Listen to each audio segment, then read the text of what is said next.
Hello, কে কোত্থেকে বলছিলেন?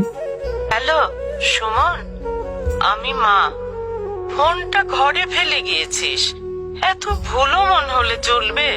মা আসলে শোন, আজকে তো তোদের মাদার্স ডে, ভাবলাম তোর জন্য একটু খিচুড়ি রান্না করি, এত প্রিয় তোর।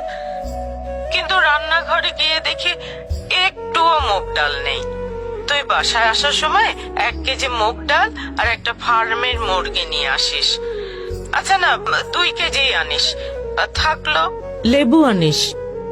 আর আমার হাঁটুর ব্যথাটাও এত বেড়েছে, কিন্তু ওষুধটাও। মা, ওষুধটা তোমার সেকেন্ড ড্রয়ারে আছে, তুমি বোধহয় ভুলে গেছো। আর বাইরে খেয়ে আসিস না, তাড়াতাড়ি বাসায় ফিরিস। আচ্ছা তুই কাজ কর, রাখি রে।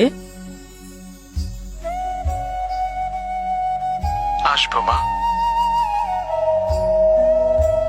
আমি আসবো ফিরে,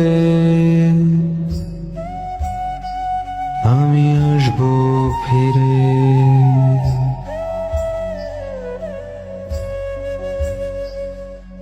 এই তো মা, যাকে ঘিরে কত শত আয়োজন, অথচ যার সবটুকু জুড়েই নিঃস্বার্থ ভালোবাসা। মা, তোমার মতো করে তোমাকে হয়তো কখনো ভালোবাসতে পারবো না।